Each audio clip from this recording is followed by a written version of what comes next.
Bagaimana mengetahui satu gereja sehat atau tidak? Gereja sehat mesti semennya kuat, pilarnya bisa menanggung berat, atapnya tidak bocor. Tidak. Gereja kalau betul-betul sejati, tanda pertama, meneruskan ajaran dari para rasul. Kalau gereja itu sejati, gereja itu memberitakan firman secara menyeluruh. Bukan comot-comot ayat ini khotbah semau sendiri. Berani bertanggung jawab setiap ayat. Di dalam 21 tahun setengah, gereja ini dari pertama kali mengeksposisikan ayat ke ayat, kalimat ke kalimat. Tidak lari, tidak petik, tidak pilih yang enak didengar. Kita setia kepada firman Tuhan. Setiap pasal, setiap bagian, setiap kalimat, setiap ayat, kita berusaha menjelaskan sepenuhnya kepada pendengar. Gereja yang sejati, gereja yang utamakan Kristus dan salib Dia. The redemptive work of God in His Son Jesus Christ, the salvation in His Son, the mediator between God and man. Kristus menjadi mediator. Kristus datang ke dunia menyelamatkan. Kristus dilahirkan melalui anak darah Maria. Kristus dibesarkan tanpa berdosa. Kristus menang atas segala pencobaan.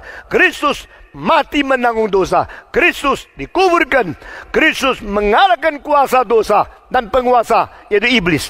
Kristus bangkit kembali. Kristus naik ke surga. Kristus duduk di sebelah kanan Allah Bapa. Kristus mendoakan syafaat bagi gerejanya.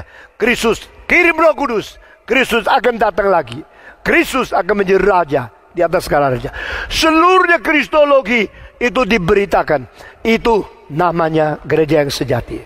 Mana mungkin setiap khotbah menyangkut begitu banyak.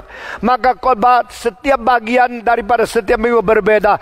Akhirnya dirangkum dengan kita harus kembali membaca iman rasuli. Mengaku gereja ini adalah gereja yang percaya seluruh Injil. Sudah itu, gereja yang sejati adalah gereja yang melaksanakan hidup kesucian. Gereja yang mematuhi kepada Injil. Gereja yang menjalankan perintah Tuhan. Gereja yang sejati adalah gereja yang mengabarkan Injil. Memberitakan firman. Ikut semua filsafat dunia atau merubah firman Tuhan menjadi psikologi. Tidak.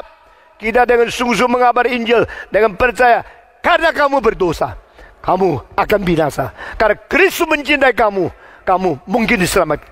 Engkau harus bertobat setelah Roh Kudus bekerja, gerak hatimu supaya membuktikan engkau patuh kepada Injil. Nah, gereja menjalankan ini adalah gereja yang sejati. Terakhir, gereja berani menghukum orang berdosa. Gereja berani menjalankan disiplin. Kalau majelis berzina sungguh-sungguh terbukti, kucil dia. Jangan karena dia kaya. Tuhan tidak bersandarkan orang kaya. Orang kaya akan mati dan dihakimi oleh Tuhan. Gereja pemimpin semua orang yang kaya dan miskin. Gereja bukan penakluk dan menjual diri kepada uang. Ini gereja sejati menjalankan disiplin. Itulah gereja yang sehat. Lalu Injil diberitakan, firman ditaklukkan. Lalu itu pekerjaan Tuhan, hidup kesucian dijalankan. Makin sesuai dengan kehendak Tuhan, makin sehat. Makin kurang, makin sakit.